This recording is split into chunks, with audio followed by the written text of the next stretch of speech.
Hey everybody, welcome. Almost there.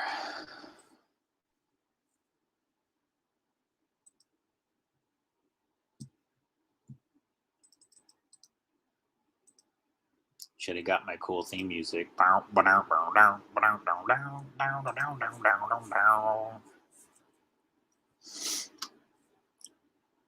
right.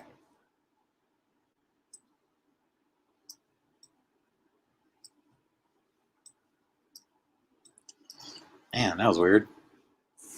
Just out of nowhere, I got this like high pitched like beep in my right ear. It was really trippy. Wow, strange. All right. Wow, that was really weird. It's like it total like made my right ear just completely ring. Maybe you get that checked out sometime, I guess. Oh well. All right. Hang on really quick.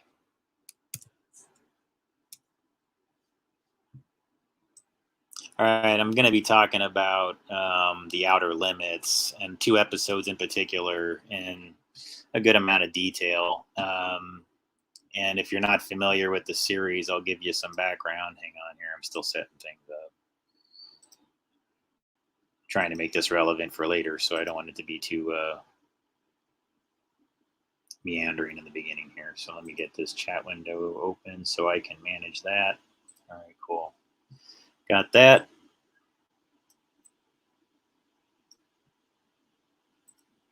All right, cool. All right. We're all good. Welcome, everybody. I appreciate you joining. And so the themes are basically going to be about episodes of the Outer Limits. Right away, this series, I'd never really watched it. I think I might have seen some of the remake, the reboot rather, in the 90s that had a combination of remakes of the original series as well as its own storylines that were added to it, and they even did far more episodes in the 90s than he did back in the 60s. Those unfamiliar, I would classify the Outer Limits a bit like kind of like a Twilight Zone style series. It's very, very similar in themes, but maybe with a little bit more of the monster sci-fi element contained within the what do you want to call it? Contained within that series of the Outer Limits, I should say. Whereas Twilight Zone, I think, delved more into human interest stories and could really kind of bounce back and forth between, doing things that were sort of moral and ethical tales and, overall whatever. And the Outer Limits really did focus on, I would say, heavy amount of electromagnetic manipulation to achieve anomalies within reality that would change like a timeline rather, or change a what do you want to call it? Transport a person from one area to another, like teleportation, or give somebody like intelligence at a very accelerated level, but whereas before they didn't have any, or they were of low intelligence, and they go through a series of electromagnetic manipulations that accelerates their learning processes. Themes like that are really, really common in the Outer Limits. And so I wanted to sort of just have a larger discussion about what was going on with this series and offer a little bit of like commentary on what I think was potentially happening. Let me get my notes here really quick just to make sure I stay on track. All right. So the galaxy beam, let's get into that one first and foremost, and I'll put some information on the screen.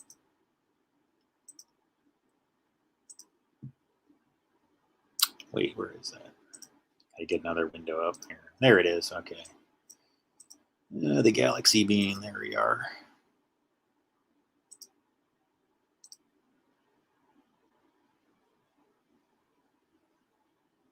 All right. And so the galaxy beam kind of involves a guy. It's the very first episode. And I think this is a great introduction to the series. And if you like this one, then you'll probably like what you see after it. It really is pretty consistently follows the theme of this episode. Not all of them are quite as strong as this one, but this one really does have kind of the perfect amount of everything. it functions both as a technology disclosure, I think, about how these things could actually operate, when you really break it down at a, taking it, the information quite simply presented within the series and expanding upon it from things that we often discuss here relative to, things like radionics that can actually manipulate space and time, I guess you could say perception, or actually, whereas some people have believed that when you use radionics devices, for example, that you can change different energy fields, or that you can transmit information from one timeline to another. There's people that believe that. I used to be pretty skeptical of it until I started experimenting with radionics devices myself. And then I began to understand far clearer. I guess you could say, like, I've had my own challenges, I guess you could say. Could you hang on really quick, guys? I want to make sure that it's, I got everything running here. Before I do that, I've got to do a quick wave.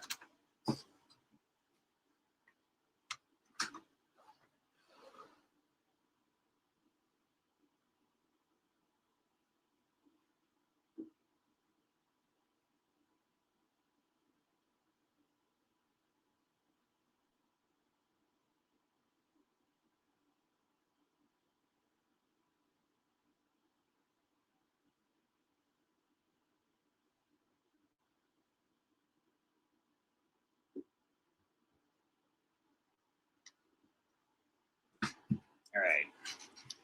Just had to do some quick verifications to find out what's really going on with my accounts here and everything else like that. So I appreciate your patience there. Thank you, everybody. Sometimes I'll do some quick little additions to the data very quickly and briefly. So hang on really quick.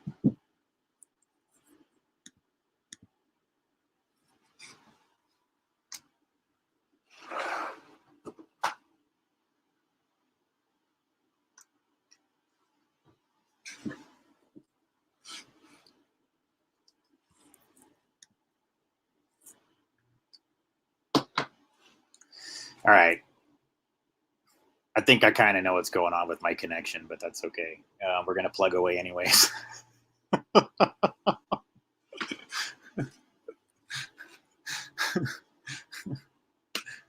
Never a dull moment in Hackerville, but whatever. It's just interesting, guys. All right. So within the galaxy being, it involves, I think you could say, the best of what this series had to offer. Basically, it involves this guy who runs a television tower, and I think it's actually named WGB, it's like GBE or GBA or something like that. But the point is that kind of got my attention, right? Because I understand that the title's Galaxy Being, but of course I always look for those kind of weird synchronicities. And so I noticed that it's WGB. My name is Gabe. Okay, doesn't mean that it's talking to me or anything like that, or the data was meant for me. It's just one of those things where, of course, if I see something where they're constantly putting the main letters of my name over and over again in it, it's going to catch my attention and pique my curiosity and make me watch it more. More than likely, that tends to be what happens with my brain. It'll make me kind of like go, oh, okay, well, maybe I should look deeper into that. Maybe there's another reason why it's there. I don't know. Again, I don't really immediately assume that. Okay. But yet, knowing that I've been kind of delving into these types of devices, that I do have 20 years of radio frequency background, I thought to myself, if this type of technology existed, or there were some degree of timeline things that would happen back and forth, I would be a logical person for someone to reach out to, because I would be open to it, I would be receptive to it, and I would be prepared to actually believe that it's a possibility. All of the above is true about my personality. I'm one of those people that, because of my research, the time I've spent researching these types of themes that are discussed inside the Outer Limits, the more I know that when you remove the alien element of it, that I don't really know about, guys. I don't get deep into aliens or other species from other planets. That's not a thing that I'm interested in overall. But what's intriguing about the episode is more that he begins to have communication with what appears to be more of an interdimensional being, and less something that you would call a quote alien or something of that nature. He starts to bend all of these energy fields, and this galaxy being starts to reveal to him I think that they're hydrogen-based life forms, and that here on Earth that we're all carbon-based life forms. And the radio guy keeps going back and forth, transmitting information back and forth from and he's played by Cliff Robertson. He's the owner of the radio station who purchases all of this special equipment so he can over amplify the tower and gain more, what do you want to call it? Like more viewership, or rather gain more signal to get out to the up to the sky rather than across the country. So his goal effectively is to transmit upward, and he keeps manipulating his antennas on his radio station to basically look out into the stars to see what might answer back. And he develops somewhat of a box that involves the manipulation of energy fields, where he can effectively kind of bring in signals and send signals out through this energy box that is sending waves like this way and this way simultaneously, and then across this way. So he's doing this sort of like multi-frequency, multi-band frequency generation within this box and listening for audio, trying to find out what may answer back. And so it's a really fascinating episode just at that level. It kind of crosses into themes like that film Frequency that had, what is it? I think James Cazaville, I always screw up his name, and Dennis Quaid as his father, where they're communicating information about crimes from one timeline to another. So one guy is, I think, in the 80s or the 90s, and the other guy is back in the 50s. And so they both have a ham radio set that the father hands off to the son. And they discover that they've created some degree of a communication loop with the ham radio equipment. The film is called Frequency. Now, that's a more modernization of a similar theme to this, but it just involves human to human contact rather than human to extraterrestrial or interdimensional being. That's why I don't even like to say that the Galaxy Being is a UFO episode, because it's really not. It's way deeper than that. It's really about them contacting, and again, this is the picture of it. I'll try to get it expanded a little bit. It's effectively that when he transmits these signals, this life form shows up inside this box and begins to sort of like go, "Oh, I'm able to talk to you in your language." And he communicates to him, and he says, "Well, how are you able to talk to me? Are you afraid of death?" And they don't even understand what death is. The Galaxy Being doesn't understand the concept of death. The Galaxy Being informs them that they don't experience this. They don't even have the word where he's from. It doesn't exist. And so when the radio station says, "Okay, what are we then like?" Because we experience death. We here where we're at, we experience where at some point we run out of energy and we don't whatever. And he says, "No, all energy is infinite. Every piece of matter, like it is energetic, is infinite, and it all continues on into the atmosphere, and it continues on towards us. We will see the emissions of every waveform that exists in the universe. It'll eventually find us, as ours will find you." And he says, even brainwave, he starts asking the guy specific questions. And he says, "Yes, your brainwave especially. It's an infinite waveform. Every thought you have, everything that you experience is transmitted via brainwave up into the ionosphere and out towards us. And it never goes away. It simply just dissipates and gets further. It's less, I guess you could say, less readable from its original form, but it continues to move out into the ionosphere and into the universe, where they're able to pick it up and interpret it somehow." So I thought that was a really fascinating concept. And when you remove the alien aspect of it and simply just translate it to that he's an interdimensional being, and that there's a way to communicate with this interdimensional being back and forth, I think that's the part that I kind of choose to more, I guess you could say, that's what I focus on relative to the plot line, and why I think that you should probably check it out and just maybe put the closed captions on or the subtitles or whatever and pay attention to it. You can get it for free. I'm not trying to advertise anything here. In fact, I really don't like their streaming service. It's called Pluto TV. It's horrible. It crashes constantly and it's filled with commercials. But if you can get past that, all the episodes of The Outer Limits are free. So it's a way that you could experience the entire series without having to pay for it or get bootlegs or something nefarious like that. Be good. Okay. And so I wanted to talk more about that episode.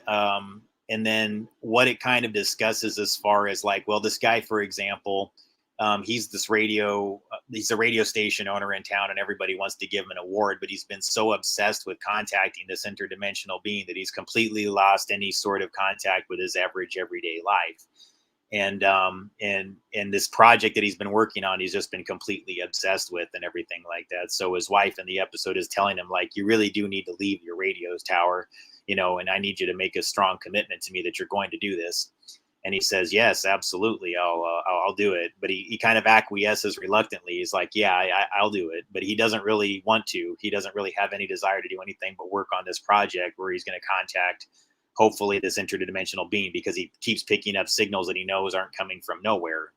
He's trying to find a way to interpret them. So I thought that would be an interesting discussion to sort of bridge what he's doing within this episode with this interdimensional being to a more open discussion, I guess, what could be done relative to timeline technology, looking glass technology, both alternative forms where it's less known how it operated, but you kind of knew that you started up some radio frequency equipment or you started up some radionics equipment and then suddenly just start experiencing strange things. Okay, there's that element to it, and that does exist. Hang on.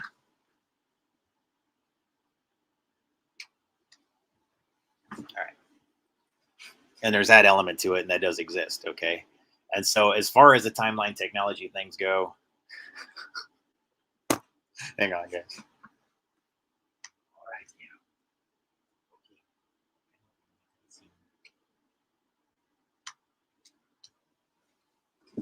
All right. Sorry about that. All right. But with the galaxy being okay, I thought it would be good to bridge that into a discussion about, say, somebody did in fact develop some degree of where they just discovered that if you just manipulate this frequency in this direction, use this type of antenna, that suddenly just out of nowhere, weird things began to happen. And you don't have a direct explanation for it. You think you can explain it, but maybe not quite. That's what the galaxy being is really about. And that's one of the reasons why it kind of caught my attention. It's not just that it covers that theme, because I've been doing nothing like that, because that involves some pretty high frequency things. And I don't delve into high power, high level amplification frequency experiments on any level, because a lot of that would involve transmitting frequencies that you would need licenses for, which I'm not prepared to get, or would want to have to get or deal with requiring getting, or anything else like that. I just don't want to be a transmitter of anything. But I do some low level, like radionics type experiments where I've delved into things that kind of made me go, what's the hell's going on? Like, really, what's happening? Because something's happening. And yeah, I know I'm doing something, but like, I'm not at the same time, I'm just sort of like finding out what happens. Like, if I take a frequency like the Schumann resonance and run it through a radionics device and then attach it to my feet, or run my DNA through it, like a sample of my fingernail through it, or place it on a radionics pad and then run the Schumann resonance. I mean, whatever I do, guys, I find different things that I use, different types of modulation patterns, and I just see what happens. And sometimes when I just do something even without power involving a radionics antenna and just my own human energy and my own human frequency, I experience some strange things too. So I know that the information inside these television series, there's some facts that back it up, even if it's just a science fiction series. Say this is all pure science fiction. They really didn't know anything, or maybe they don't understand entirely where their idea came from, but they knew it was genius and it may be communicating something with else, right? That's possible too. But what really got me interested beyond that was that I spent a great deal of time around the Hanford Nuclear Reservation growing up. My childhood from about, I'd say 1985, the spring of 1985 is when I personally moved over there to the Hanford Nuclear Reservation area. It was at a time when you could still see whoops active. The whoops is the Washington Power Facility. Isn't that great? Huge nuclear reactor 7 miles from where the crow flies. Mind you, it was where the crow flies. You had to drive like 40 some miles to actually get to the place if you're going to go from point to point. But that's only because there's a river crossing where there's no bridge. So you have to drive like 30 miles south or so, 20 miles south. And then like another like 10 to 20 miles, maybe 10, I should say, 10 miles to the west. And then you can drive like another 20 miles to the north and you would get to the same spot that you could fly to 7 miles directly west. That's all I'm telling you guys, because there's just no bridges on that portion of the Columbia River relative to where our farm was. And my family had a farm out there in Eltopia, Washington, just about, I don't know, about 10, 15 miles north of Pasco, Washington, very close to the Hanford Nuclear Reservation. And so I know a lot about the streets, the roads that surround it, and all the history and all like the people that they honor out there, scientists, generals, basically the people that were spearheading a lot of the projects involving World War II, nuclear weapons. They were like the people that were out there in like previous wars, heroes they had like streets named after them and things like that. It's really common around there. So you just get used to knowing like where all the activities relative to the nuclear reservation are. And so I just thought it was super weird that I over and over again, like I would see like a writer, an art director, or whatever else like that connected to the show, where I'm going like, not only does that person's name not sound real, it just doesn't sound real at all to me. It sounds like a completely fictional, made up name that you'd only find in a novel or some person's ciphered, communique.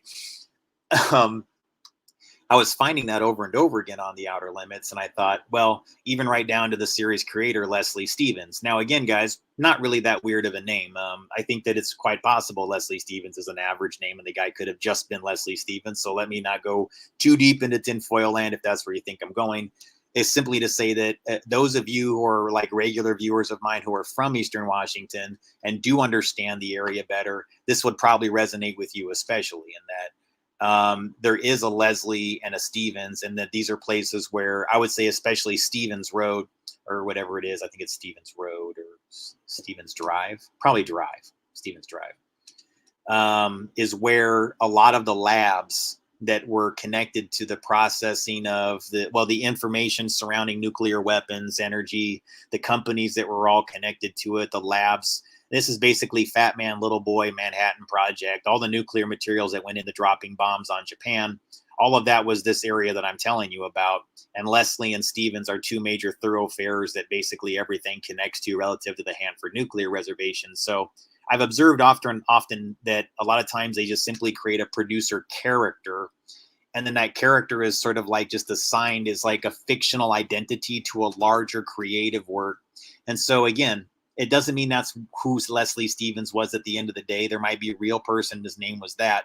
Yet at the same time, his name could have also been very well a way of saying, like, anytime you see this person's stamp on it, this is also timeline information relative to a lab project connected to Hanford Nuclear Reservation. And why would I say that?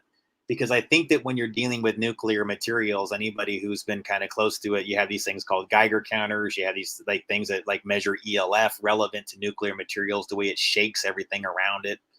Kind of feels shaky right now, as a matter of fact. But hey,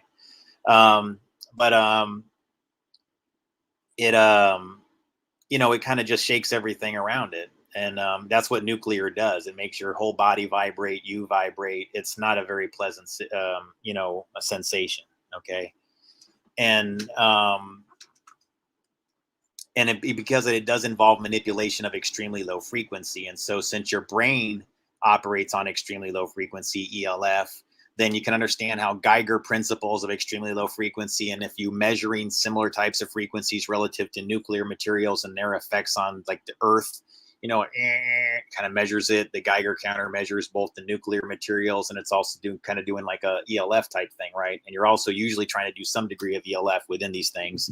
And ELF is always of interest when it comes to those low hertz frequencies that are also within brainwave. For example, alpha frequency operates in that 10 plus hertz range, like 10 to 14 hertz, I think. Some people can be in alpha frequency down into the 7 hertz range, I guess, also. It depends on your type of personality, your blood type. I think blood type does go into it, even though I don't think that's been verified. But I think all of this comes into play relative to human brainwave and how nuclear materials would have some degree of interaction with perception of space-time, and why there is such an interest, I think, in all of these esoteric concepts relative to the nuclear industry. So I think that Leslie Stevens, in addition to being a producer, was also a way of saying, like, this is a Hanford connected timeline information, whatever. And I do think that Hanford's been involved with timeline technology and timeline information relevant to Hollywood which is to say that they've been involved with the screenplays, the writing, direction, producing of projects that would have, quote, timeline information contained within it that could be dropped from one timeline over to another, placed into a popular film, television series, even songs. All of it designed to have a purpose, wherein later it would be like a time capsule wherein, when all aligned in just the right way, people would say, aha, that's what it all means. Hang on, folks.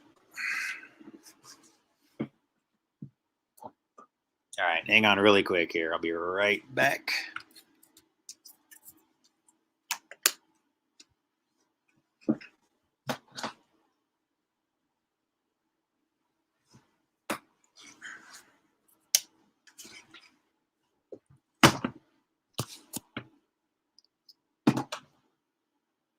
All right, sorry about that. My back was kind of sore, so I needed to have, a little bit of back support. I couldn't find the thing. I didn't want you guys to see me fumbling around for my back roller. So, okay. All right, there we go. Hey, welcome there. Appreciate you joining, man. All right. So, yeah. So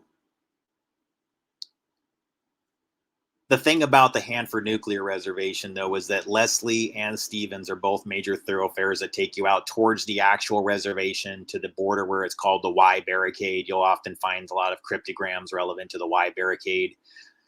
All kinds of freaky things going out with relevant from Hollywood to Hanford. And I think you do have to have some degree of local knowledge and awareness, and then you begin to see it. And I think that anybody who's from that area, who's watched a lot of the classic sci-fi series, has probably already figured this out a long time ago. They may have even thought it was something that was about them individually. I could see that, actually, because it freaks me out sometimes, because the patterns are just so synchronous so many times.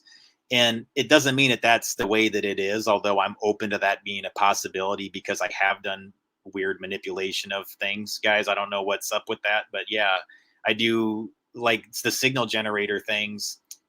Even without the signal generation and me just putting my hands on things before, it's had weird effects where I was like, is something going on right now?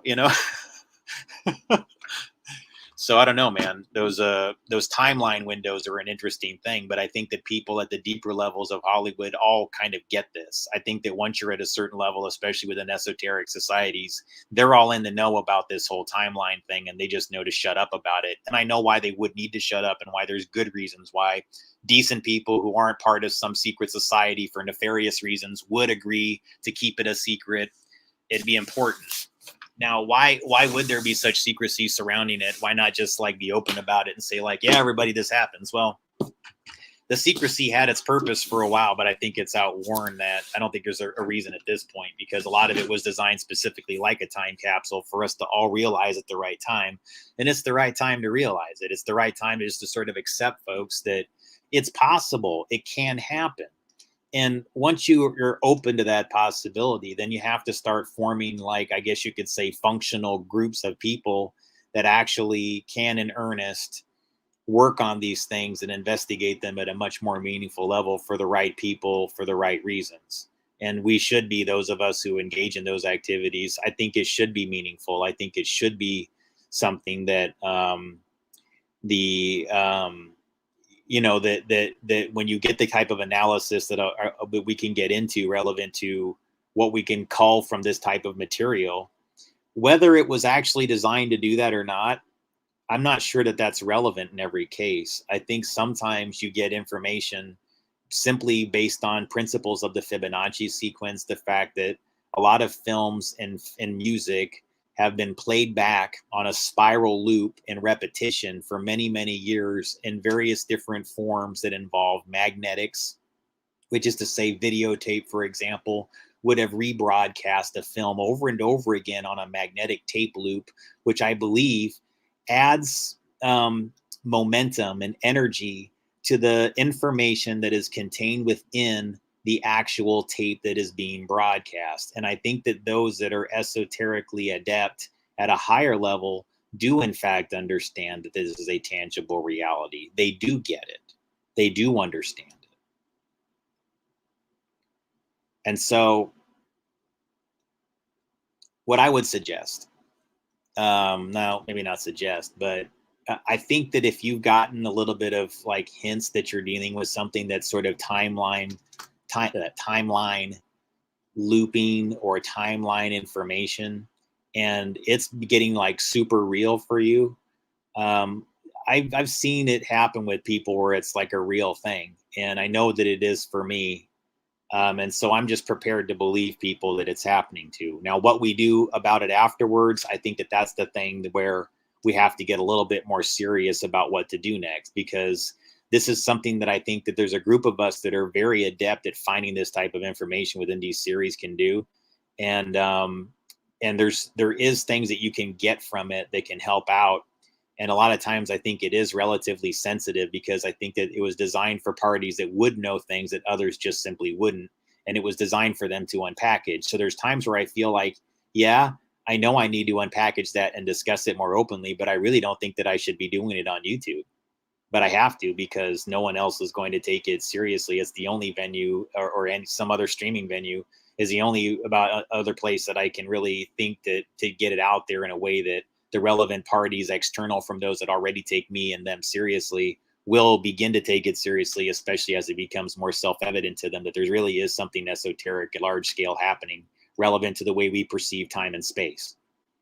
And if you don't accept that that's a reality, I would say that you just haven't paid attention to what goes on at facilities like CERN, that what goes on at Brookhaven Lab in Upton, New York. They have multiple CERN facilities in Brookhaven Lab at Upton, New York. And I'm aware of what's going on there, because it does create interesting energetic anomalies relevant to the lines that it's placed on.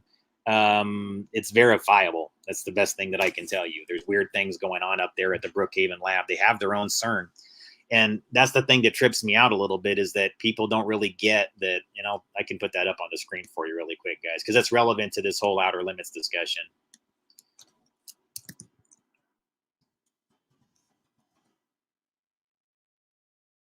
Particle.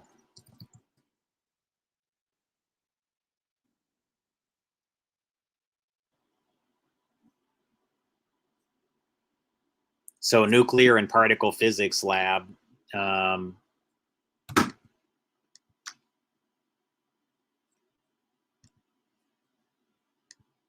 it is. And so, I mean, like you can see from the visual what it's doing, folks. It's rotational magnets.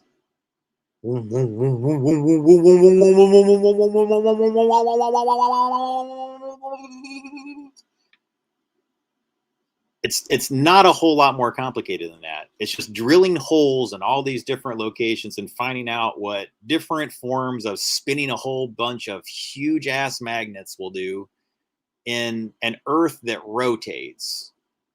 They bore huge holes deep into these things and find out what happens to Mother Earth's rotation. Not to get too hippy dippy on you folks, but let's face it, guys. Like, the Earth has an energy cycle that operates on rotational principles. And so when you do a whole bunch of this, it's effectively boring a whole bunch of holes into Mother Earth, because you're trying to prevent Mother Earth from doing what Mother Earth does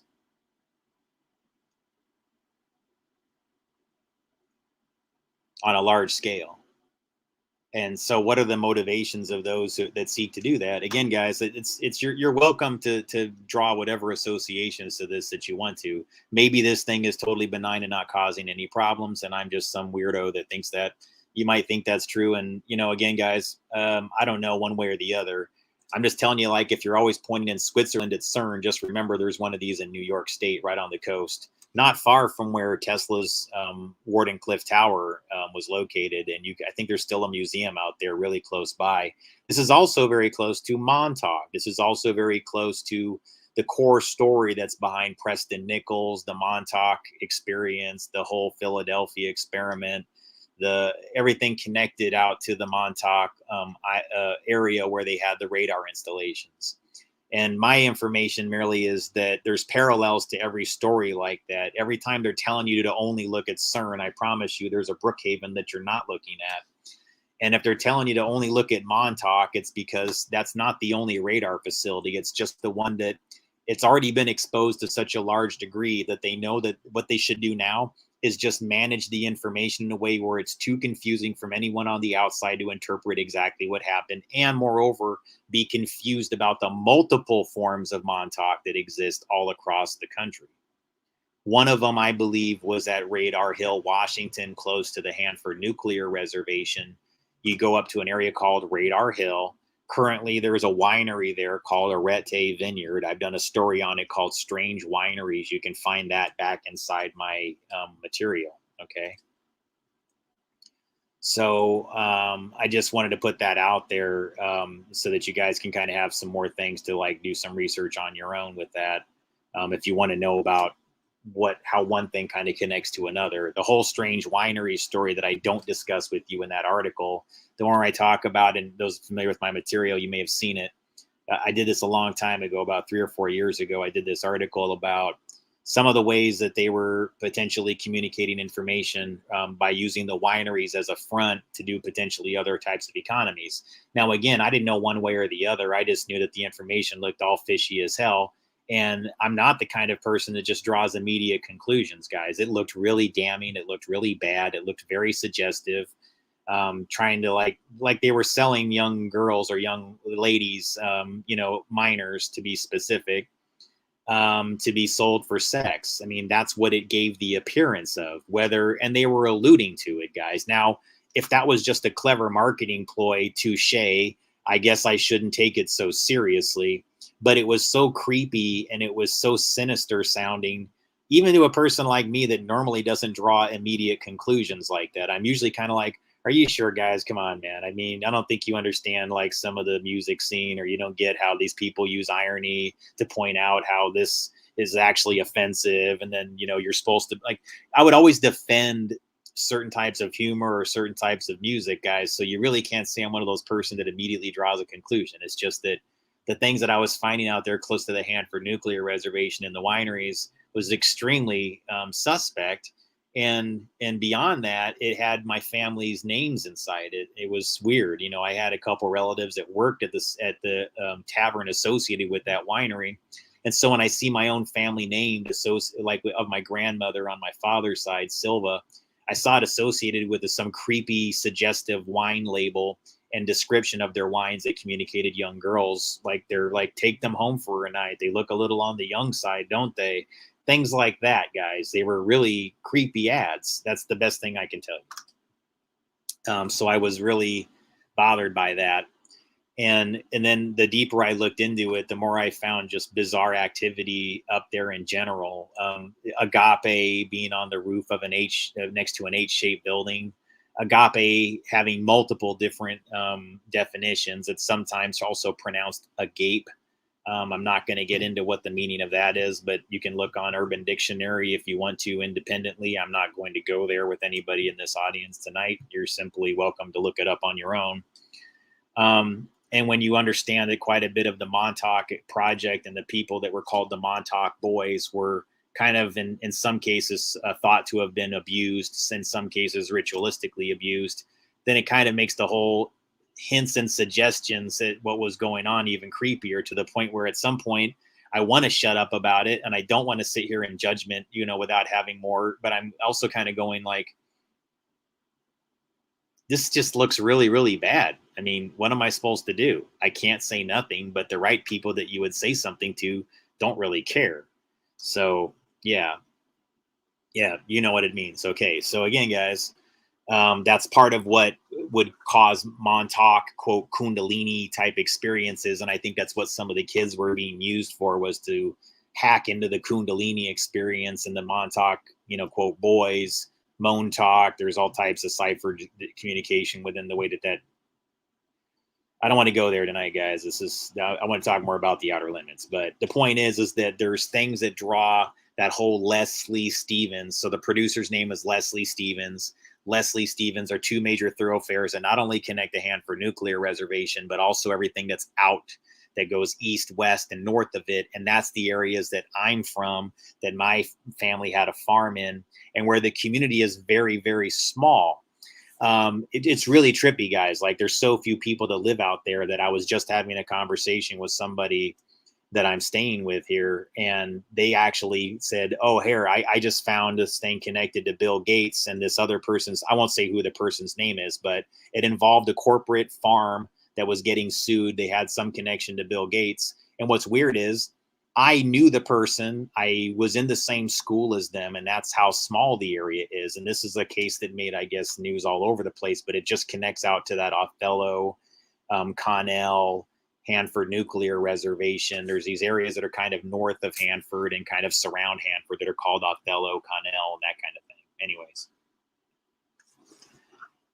Yeah.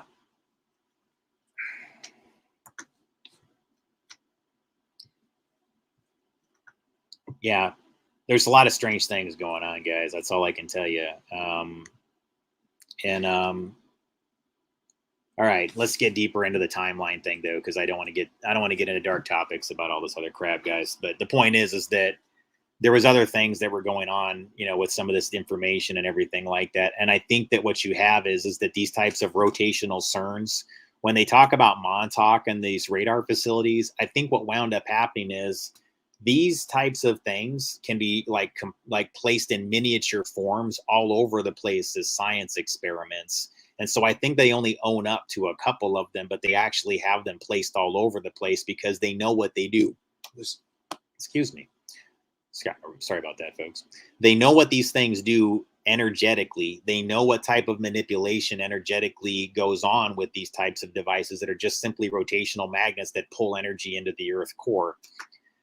It seems to me that they must be aware that that has some degree of interaction with the human brain and the ability to gain some degree of timeline looped information where they can sort of have a time advantage on information, where they can discover things prior to other people through simple manipulation of increments of seconds, if not total seconds, but probably more likely increments of seconds, but which could probably be expanded into even larger amounts of time if you think about it. All being done with the electromagnetic field, scalar field, I guess you could say, types of manipulations, more sophisticated forms of energy manipulation where you produce harmonics or frequencies and subfrequencies from another one. For example, like if you discover that the water tunes into 42.6 kilohertz, for example, but you also wanted to generate a frequency that manipulates or maybe puts a person's body closer to like electricity.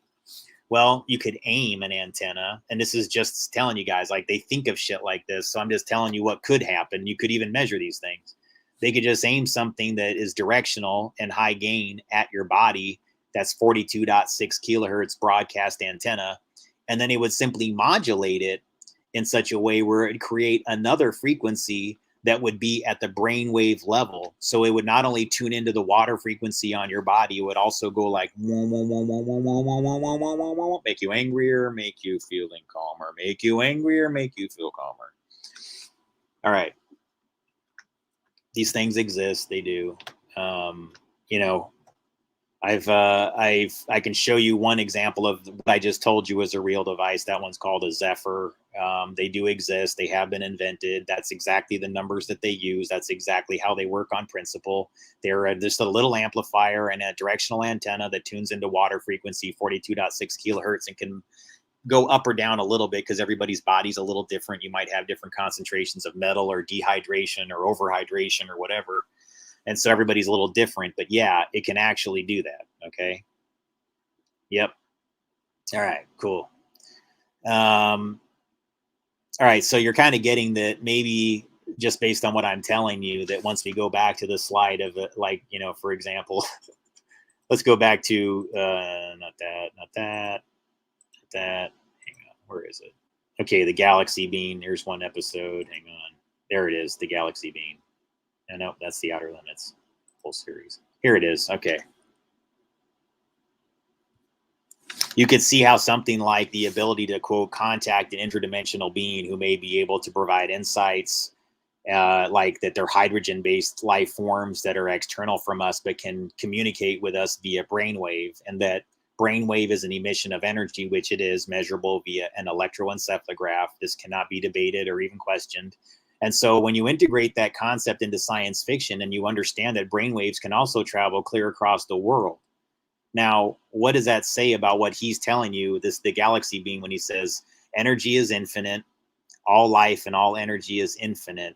And so he has no concept. The galaxy being doesn't even have a concept of death like humans do, and tries to explain to us as humans that every thought we have is energy that is just extending away from us and dissipating out into the universe, where it's collectible and harvestable and interpretable. Amazing. To me, that's a really cool concept, even if it's just a purely science fiction one that they're saying from, this guy to the other.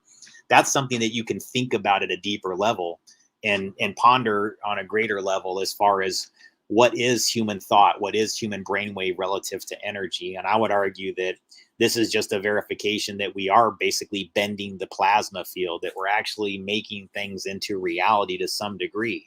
Okay.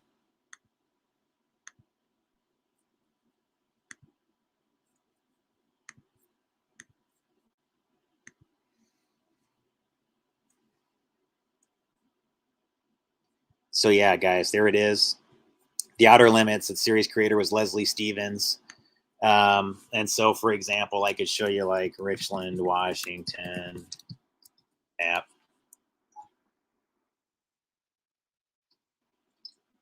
I need coffee. Mm-hmm.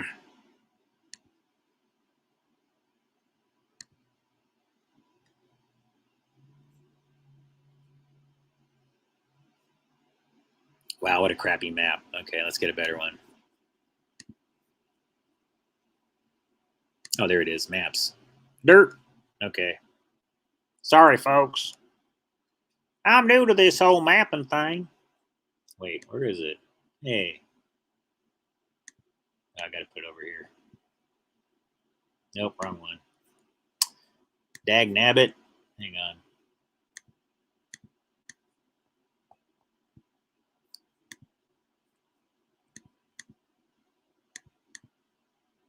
All right, there's Richland.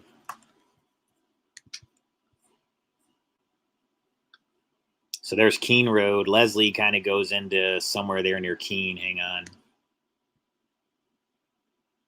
That's another major thoroughfare out there.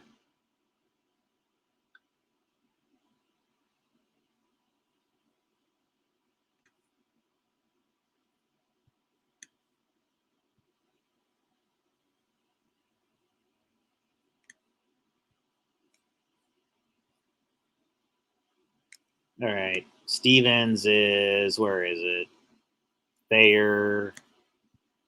Man, they're hiding this from me. There it is, Stevens. Okay.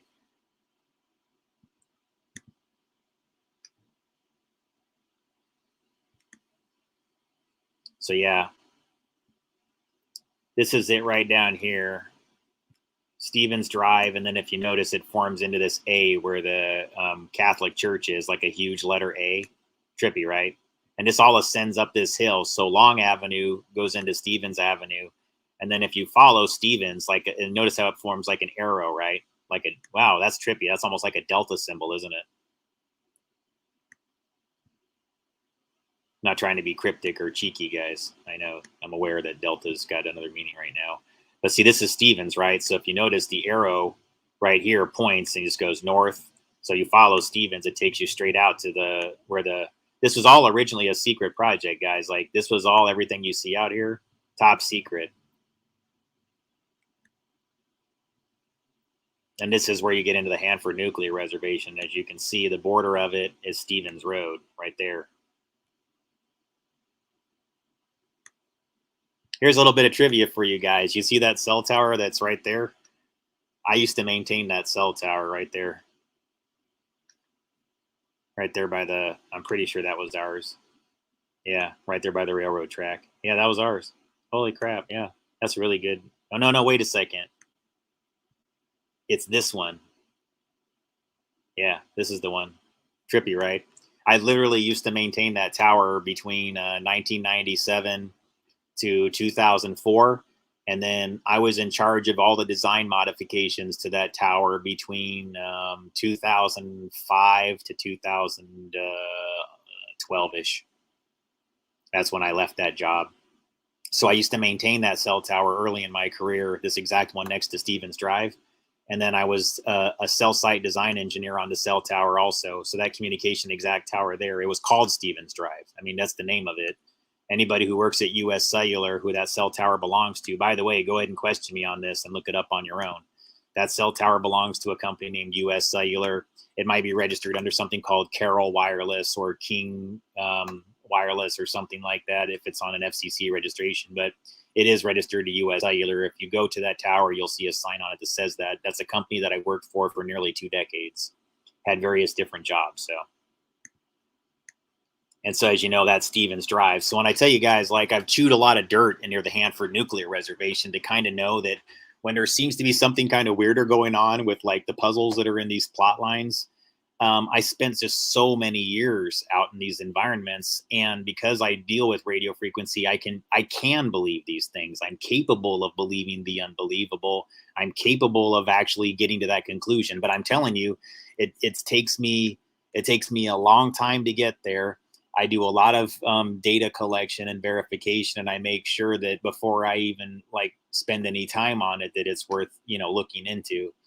And nearly everything that that I've gotten in that way, in the right way, and done via these timeline types of things have generally been good, useful data sets. Very seldom have they been very menacing. Some, though, I do believe are placed there to throw people off or to create the perception that something much more tragic and dark is going to happen in our future. And they try to achieve that goal by programming people in ways that trick both people that investigate things at this level, at a timeline level, as well as kind of get others that are more into fear-based entertainment to sort of program the event to be a tragedy, which is to say the human brainwave can affect weather. And if they can get enough people to worry about an event and think about and focus and concentrate on it, that at a brainwave level, people's fear of the event will take a partial role in creating it, not entirely.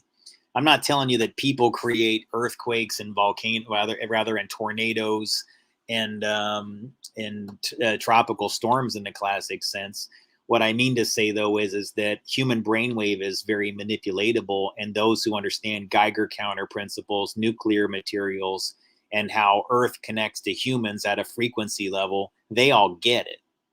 And it seems to me that if anybody understood timeline manipulation and technology, it would have been people that would have been at the Hanford Nuclear Reservation Lab, people at Los Alamos, people at Brookhaven, and any other lab that would have been friendly to the Nazis that were brought over via Operation Paperclip, especially Brookhaven, which has a huge, huge history of being friendly to the Nazis. And I have to believe that based on all their affiliations to the other labs, that's continued. If you look into the Hanford things, I'm sure there's people in my family that make their bread and butter at Hanford that would disagree with me. Wonder why? That's okay. That's entirely up to them. But there's definitely some Nazi things going on at the Hanford Nuclear Reservation. It's undeniable. They have these fake German names constantly associated with different projects that I just know are bogus. They're not real at all. They just are, you guys. Sometimes they assign a person to a project that I know the name is fake or they don't exist, or I know somebody that's actually closer connected to it because my family has been like heavily involved with the management of the lab, guys. They didn't just work there as some low-level employees. My father was head of human resources at the Hanford Nuclear Reservation's Human Resources Lab on Jadwin for a long time. And my brother has held some pretty high-ranking positions, including one today, even at, I haven't checked in the last whatever number of months, but he was at Pacific Northwest National Laboratory, which is effectively managing Hanford Nuclear Reservation and all the lab projects out there. So if you're in operations at that level, then yeah, you're in this. You're involved with these types of things. There's no question in my mind that would be a reality. If there's anybody who could be, it would be these people that were close to me. They just wouldn't share it with me. Now, there could be good and bad reasons for that. I'm not going to speculate heavily besides what I've already done in the past. Why would certain people have to keep things secrets if they're good? Verification. If you tell somebody that, whatever, by the way, guys, if you're ever curious what I'm talking about, you may want to look deeper into this whole Leslie Stevens Beyond the Outer Limits and delve deeper into that person's history because he did a lot of other entertainment. Okay. But I I think that when it comes to this whole like Hanford nuclear reservation connection, that there's something about me individually. The reason why I think that I may actually be, like, I guess you could say, somebody that's actually genuinely having some hints dropped, potentially using some of this material, is because I just seem to have the perfect cocktail of all these different informational sets merged in, as far as technologies, my work experience, what I'm open to understanding, what I'm open to receiving data wise, and what I'm capable of understanding at that level, and communicating to people who would normally never understand it, because I'm pretty good at that. I don't like to just keep it to myself. I want to whiteboard it and display it for in a way that you will all understand. This is not for me to go like timelines and looking glass and bet you wish you knew how it worked. No, not really. That's not what I'm talking about here. Getting into that. That's why I wanted to go from talking about the galaxy beam, which is about interdimensional contact. Basically, that we're told as humans that we're carbon-based life forms, and that what's out there is hydrogen-based life forms that don't have a death cycle. They just keep existing. You get vibrated out of frequency if you're not within harmony with nature. I mean, there is no death, there is no murder, but none of those things exist in their society. So you can imagine the types of problems they don't have, right? It's just really trippy the way that whole opening plot line explained it, but So I do appreciate the comments there, though. Thank you, Kavi. Thank you, White Boy. Appreciate everything, and thank you for joining. Yeah. So, anyways, the next episode I wanted to talk about a little bit more is called O.B.I.T, because to me, this was a real. This is the one that really, I think, after I'm over the wonder of the episodes that kind of discuss like a technology. Those of you who are familiar with 90s hip hop and even today's hip hop scene, you may find this plot line funny. Season 1, episode 7 is at the top secret Cypress Hills research, like Louis Armstrong.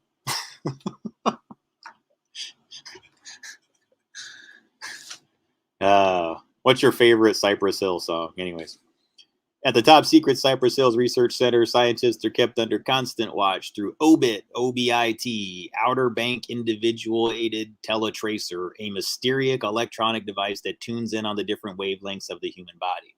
This one freaked me the F out, and I think it's a good one. Not in a really bad way, but in a way that really kind of made me go, yeah, this is the problem. This is really the problem I think that's going on right now. When you have data omniscience, when you're able to achieve data omniscience, which is to say, what happens when you just have information available to you from all different directions, and you're not even asking for it, you don't even want it.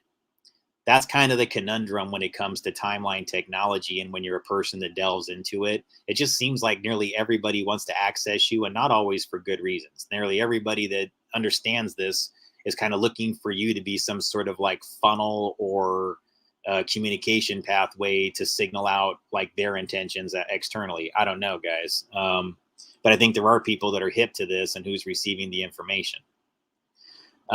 This one in particular really tripped me out, though, because this whole notion of a mysterious electronic device that tunes in at different wavelengths of the human body, well, it doesn't just do that, guys. The whole purpose of it is so that it can geolocate and georeference anybody, any place, anytime.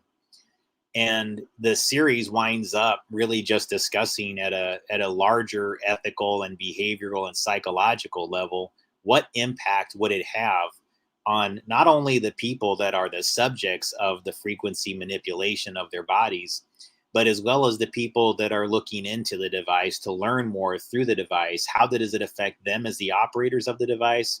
How does their intentions affect their targets or their subjects of it? This is where it all gets really fascinating when you get into more of a quantum physics relative to human behavior and psychology. Does the act of the observation drive the behavior? Does the observation actually manipulate the results of what is being observed? I personally feel that it does. And it's one of the reasons why when somebody's offering me information about something or someone, I usually just say, I don't want to know. It's their business. And I still maintain that position even today. I would say that more often than not, I just don't want to know. If somebody has something to say that would be a violation of another person's privacy, more often than not, I'm just simply not interested in learning about it, and I don't want somebody to tell me. That's for a lot of reasons. Number one, I can't trust shit that anybody says when it comes to whatever right off the top. So I don't like to be flooded with a lot of like speculation and rumor over things that are nearly unprovable. Now, things that are provable and tangible and real, yeah, then you've got something there and you can have a discussion with me or whoever about. But no, the thing I don't that this O.B.I.T episode made me aware of is that it doesn't just, and this is spoilers, guys, if you've not seen it, you know, and you care, I'm just going to tell you straight up what the O.B.I.T does. It doesn't just tune into different frequencies. It completely geolocates the person. You can see everything the person is doing at that time, but you can't see everything around them. So it creates this bizarre conundrum wherein like the device knows exactly what you're doing at every moment. And I think it might be able to like tune into the future and the past and actually learn what the person's done or did or will do.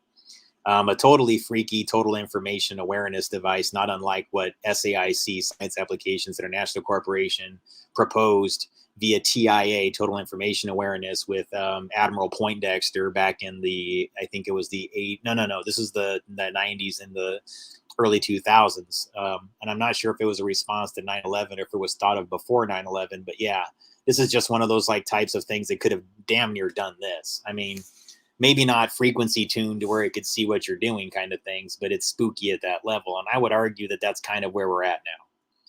We're at that level of surveillance. We're at that level of ability to surveil to the point where this is where I try to say, guys, that be your authentic selves, be your actual who you are for real.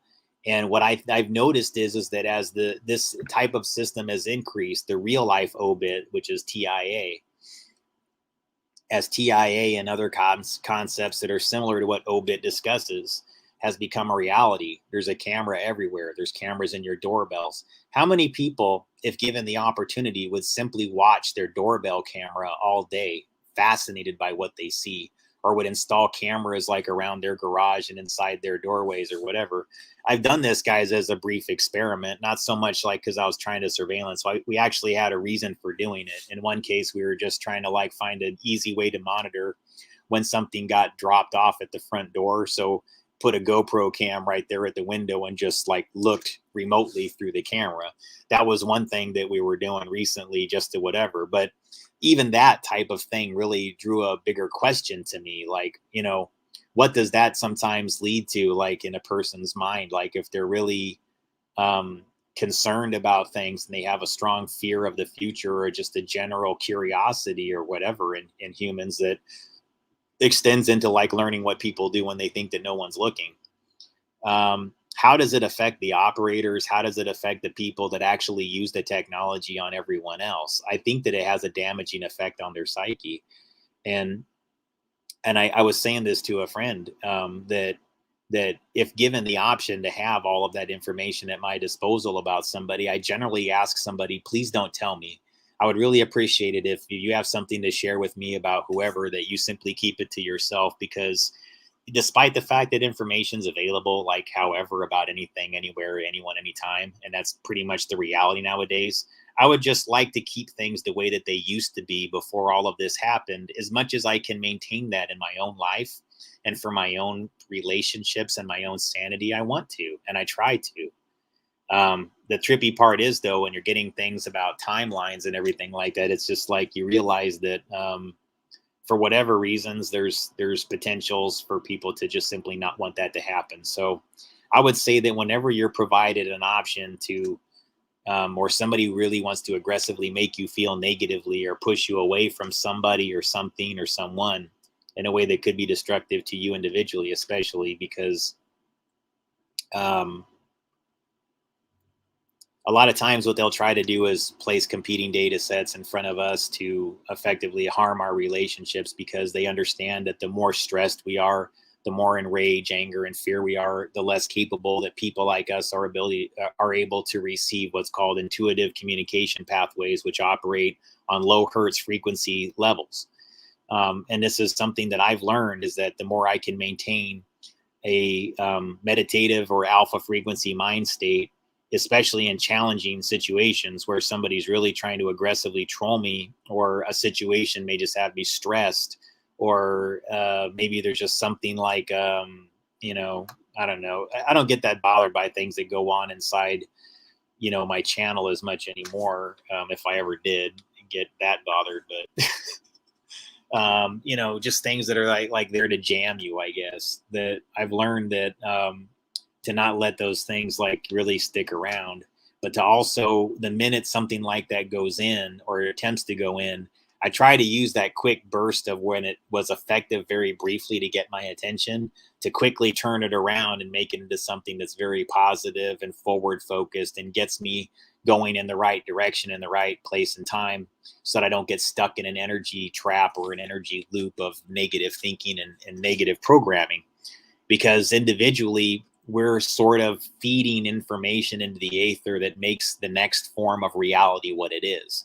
And so I don't try to be negative for that reason. It doesn't mean I don't have moments where it can happen.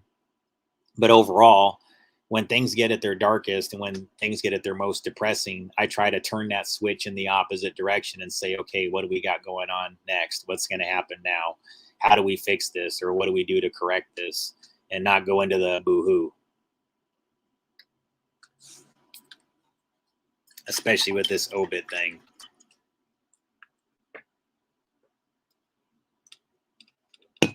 This one was a total, it was almost like that series Black Mirror.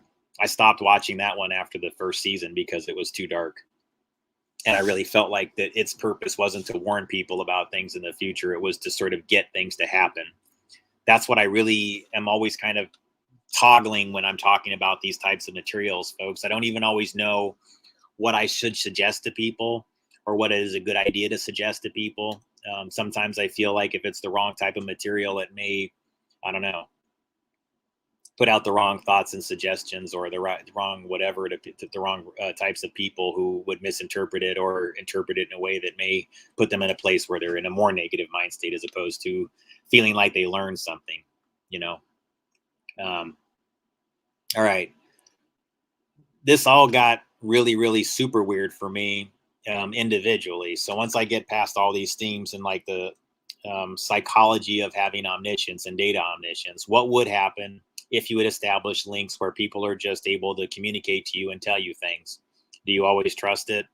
Do you always let it in? You could, you can. Should you? Maybe, maybe not. I would say look at everything with a critical eye if you begin to experience timeline synchronicities and timeline loops. Whether they're real or not, I think that I think you could look at it as a larger challenge, just to not program your environment and yourself with negativity, so that you maintain the pathway that allows you to receive more information. And it's also just a better way to live, I can assure you, just by not worrying too much.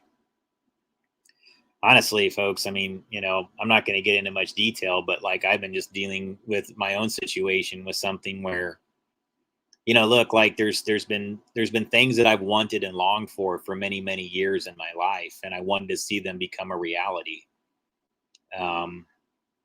Very personal things that I wish that I'd had happen and I thought I missed out on. And so what I've learned to do is not program myself with too much expectation, because I don't like the feeling of disappointment. I don't like feeling like afterwards that something that I really long for and hope for won't be a reality. And for that reason, I really protect myself um, emotionally. I prepare for it a lot of times, and I don't let myself get um, too emotionally attached to a particular outcome.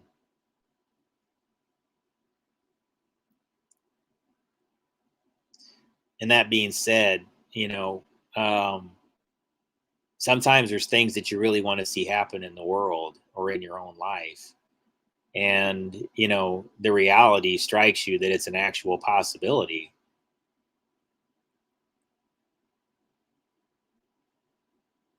And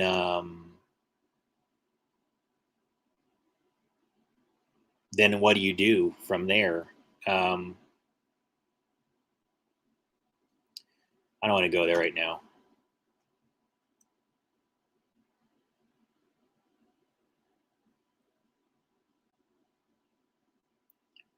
We're in an imperfect situation, and it's not a perfect situation or a perfect world right now. Certainly, there's a lot of problems going on right now, but there's just certain things that I just don't want to give up on. You know, living and being a fully realized human being, and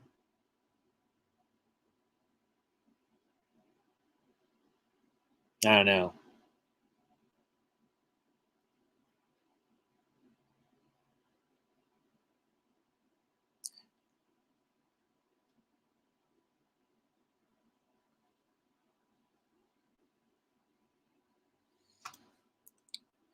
So the synchronicities right now are too weird, guys. I'm sorry. I'm kind of processing something at the moment.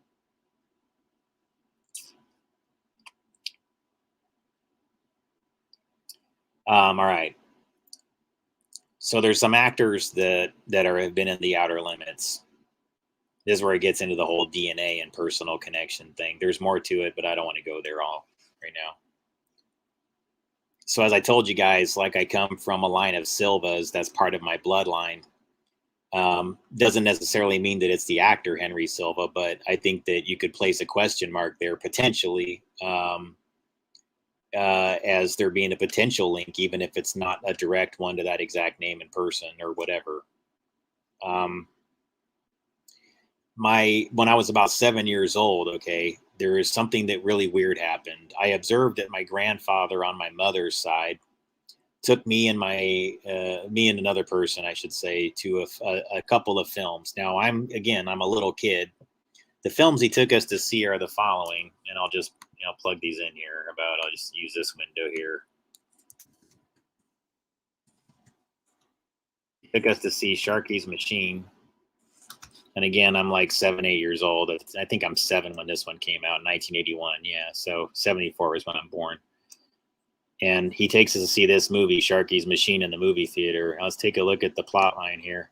Tom Sharkey is demoted to Vice after a bust goes terribly wrong. He and his team stumble across a mob murder tied to prostitution and government. Directed by Burt Reynolds, starring Burt Reynolds. Written by William Deal and Gerald D. Pago. I do believe that is a ciphered name that communicates a family, just to be clear. But let's look deeper into the script, or rather the stars of the film. Well, one of the villains in this movie is played by Henry Silva, and his name is Billy Score. And this guy's a dark, dark character. I mean, he's a total scumbag, in this film. And it was really weird to me that, the Silva's on my father's bloodline side. And so the one that was my mother's bloodline took me to see a movie where effectively the bad guy is Henry Silva. And spoilers again, guys, Henry Silva gets a huge shotgun hole blast through his, chest. And he falls out of a building in downtown Atlanta, like 30 stories. That's basically his demise. And then this got super trippy to me because I rewatched Sharky's Machine while I was staying at a hotel in Atlanta last year about this same time. It was about 1 year ago. I can actually find that Twitter post.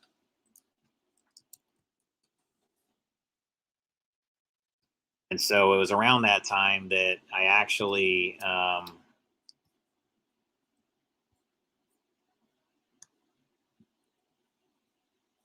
here.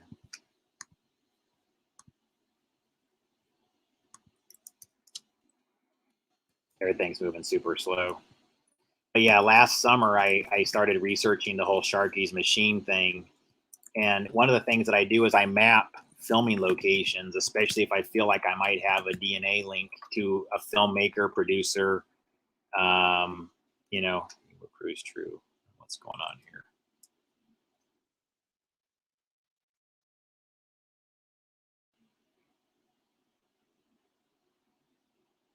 How weird. There we go.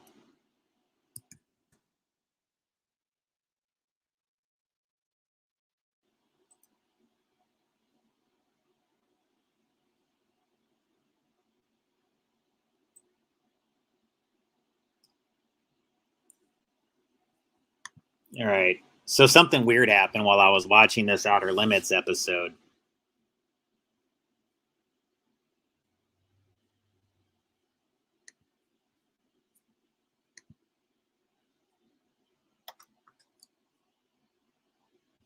There's this one episode where they put these three addresses and names up there as subjects of interest. Rita Morgan at 27 Rossmore, John Kowalski at 1242 Doyle Street, and George Wilkinson at 724, I think it's Minden. Yeah, actually, I'd have to expand that one. I think there's another slide that actually has a better...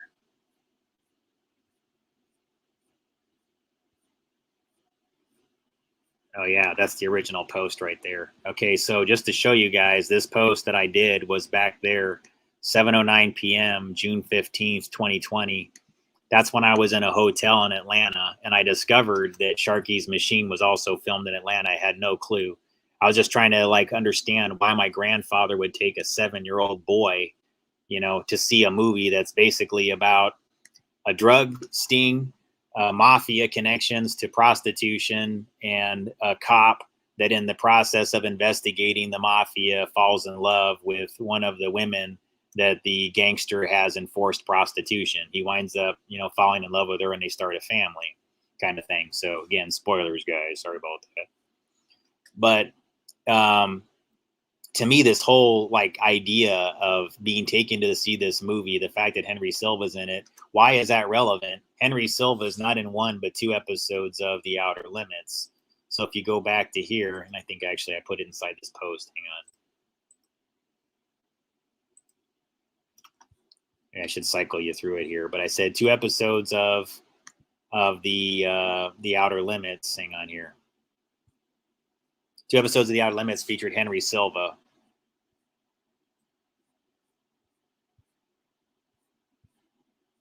All right, and so let me go into that. Henry Silva, The Outer Limits. He played Chino Rivera and General Juan Mercurio in episodes The Mice and Tourist Attraction. Okay.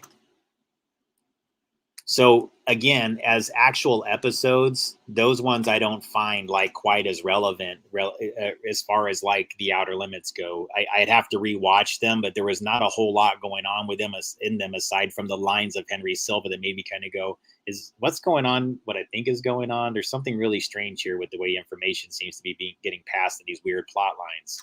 It's really like they were trying to drop some timeline clues about something that would be going on around this time. And so those who take this type of thing seriously, I'm just trying to like kind of make an appeal to you to say that these might be a couple episodes that you may want to look deeper into. And then, maybe have a conversation with me or something like that. But yeah, right about the time that I was trying to watch that movie in Atlanta, a huge thunderstorm started up, I think, and then the internet went down or something like that. If I remember correctly, it was really trippy. I don't know if there's even a thunderstorm associated with it. I think that there was, some widespread internet outage. Yeah. And that's right when I started to film the azimuth 33-degree angles from the building there in Atlanta. And so again, here's the movie Sharky's Machine. That's Henry Silva. He was in 2 episodes of The Outer Limits. That building maps to the Hyatt Tower, Regency, Atlanta at 265 Peachtree Street. Okay. 265 Peachtree Street. There's so much relevance here, I can't even get into it. But anyways.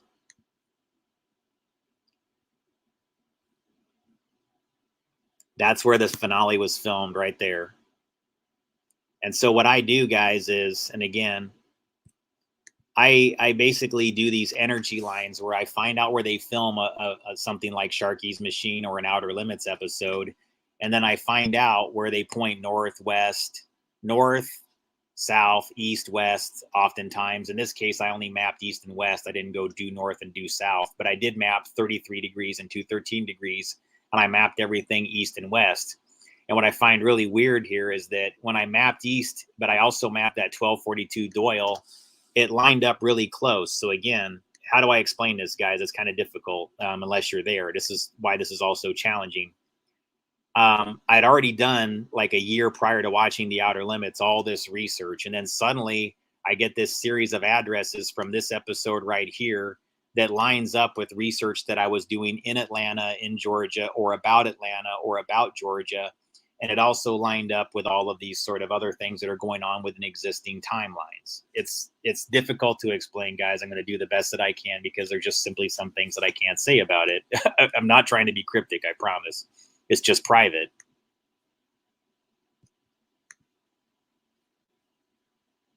Oh, Behold Ek. That was that episode, by the way, where the addresses were, in case you're curious. That's about a two-dimensional alien inadvertently causing havoc in Los Angeles because they're stranded between the three-dimensional world and their two-dimensional world. So there you go.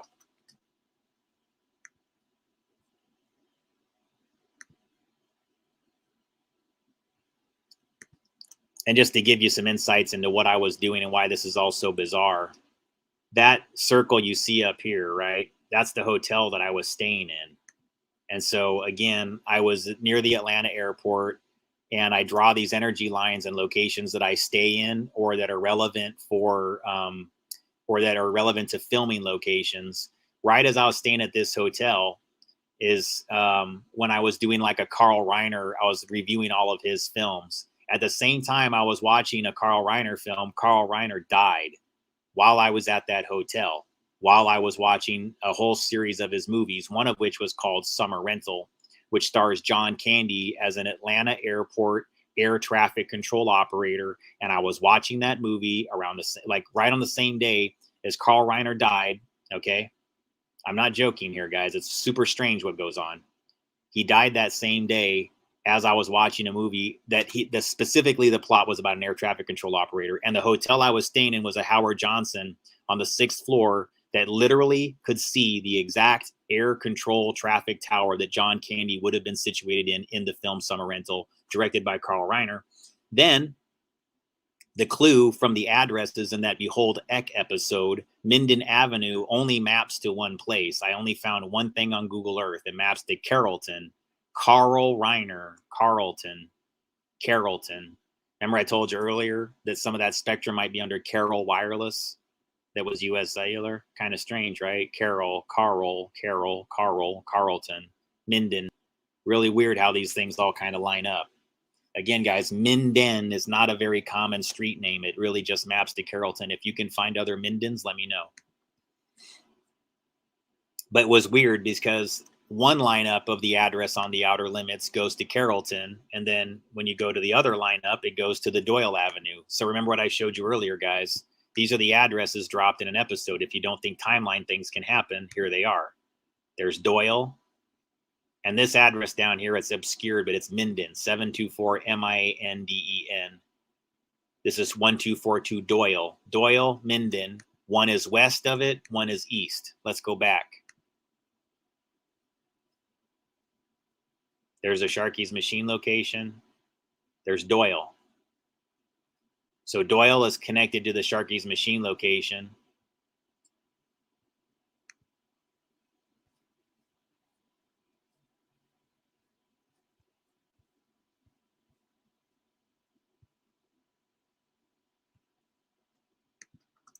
And this is where it gets even weirder.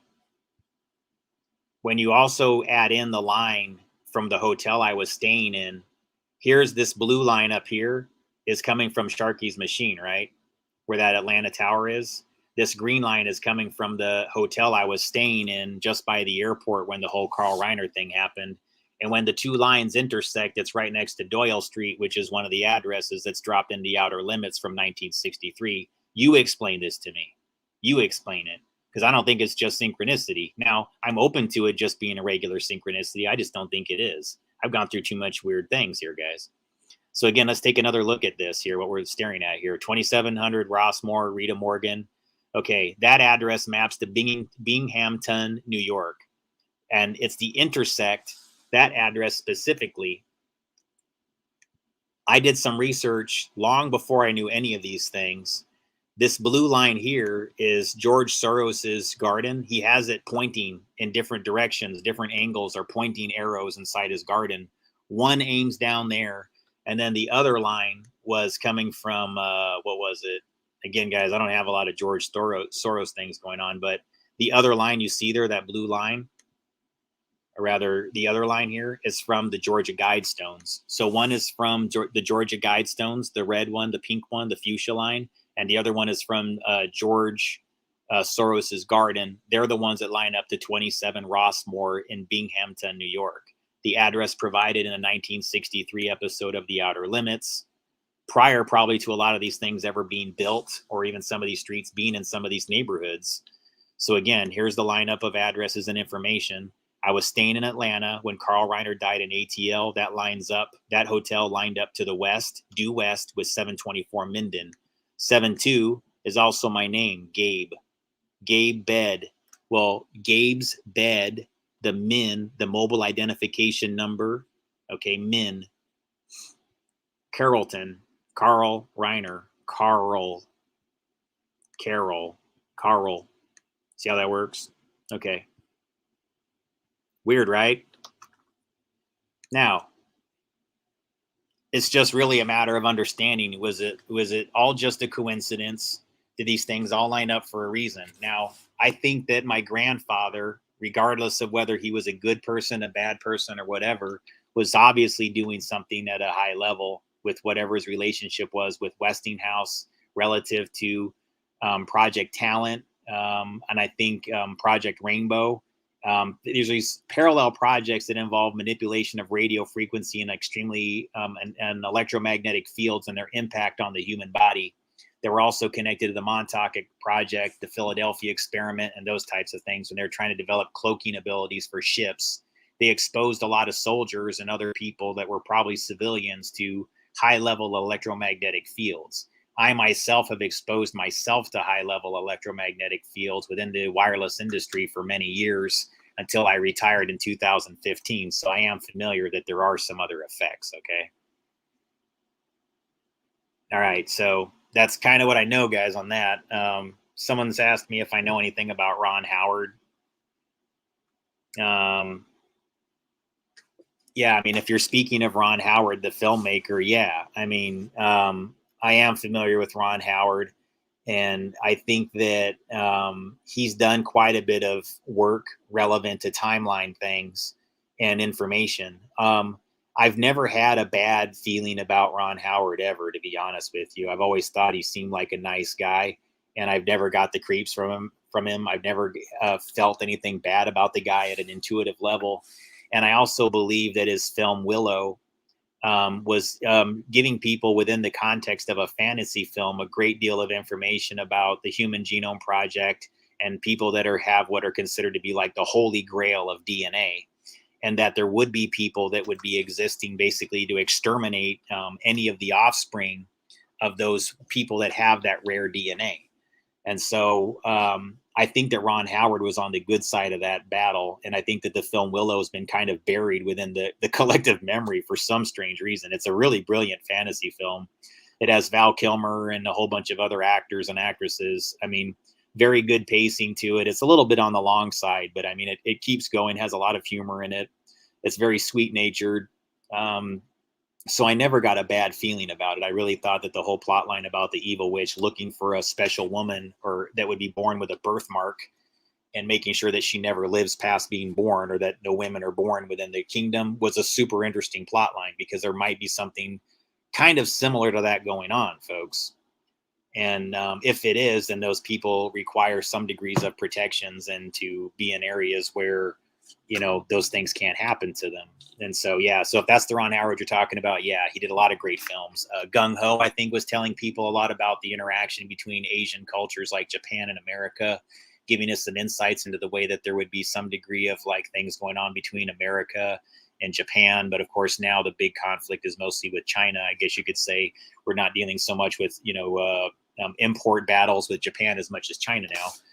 But he had Gung Ho, he had Night Shift. That was one that he did, was like a comedy starring Henry Winkler. And that was a guy that was on, you know, played the Fonz on Happy Days. Him and Michael Keaton are more guys that wind up inadvertently becoming the business managers to women's that are trying to escape their pimps.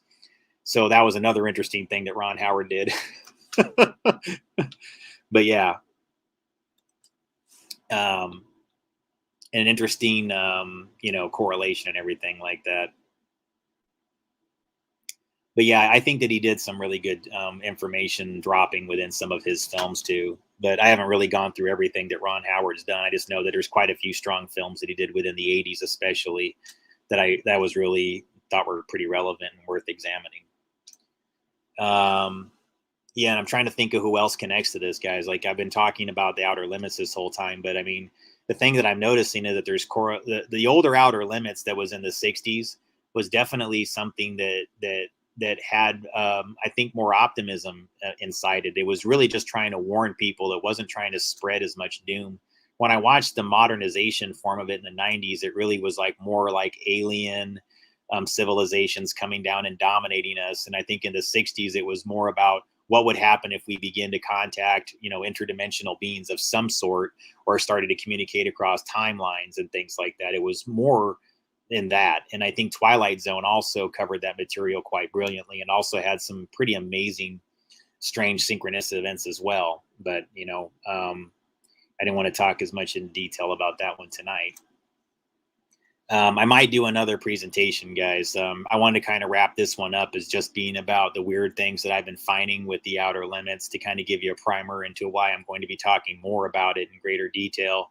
And sorry if it was a little bit random and bouncing around here and everything like that. It's just, yeah, there's just so many things going on with how one thing leads to another and connects to another thing and everything like that, that I wanted to start putting out more material about this, and just to sort of like get some of the, I don't know, the ideas flowing a little bit on. And if there's anybody who would like to do more meaningful timeline research and things like that, you know, just looking for working groups that we can start to establish and things like that. I would like to get some work going and things like that, whether it's consulting work for the electromagnetic aspects of what I can teach people about, or whether a group of those out there who are capable of perhaps both participating in, as well as partially funding or providing space for some other type of working group where we can sort of like dig deeper into these things. Those of us who are taking it seriously and do know something real is going on, as weird as it might be,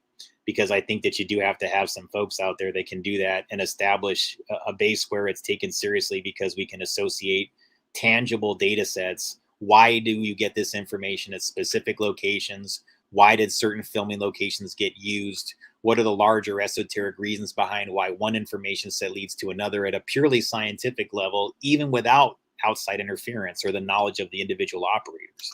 And it really does get down to the core principles of magnetic loops, films, and videotapes playing back episodes in a reel and a spiral over and over again, and that being broadcast and put out into the aether, and all these different people taking in the intentions, the DNA, effectively the voice imprint, the DNA imprint of all the people connected to all those creative works that have been rebroadcast in repetition for years and years and years now. So that's kind of where I wanted to leave it tonight, though. As far as this topic, you know, I may pick up and do something else. I guess we'll see. I have a lot of other content that I have in mind to do, but I'm trying to section these materials off in more digestible chunks, because I've been told that my 7-hour long presentations don't always jive with everyone, and it's a little bit hard to like catch everything that I'm talking about when I make them that long. So yeah, I'll try to get more content out here, folks, soon and everything. If you can contribute, I'd appreciate it. Details are below. Thank you very much for joining tonight. I do appreciate everything that you do. Thanks.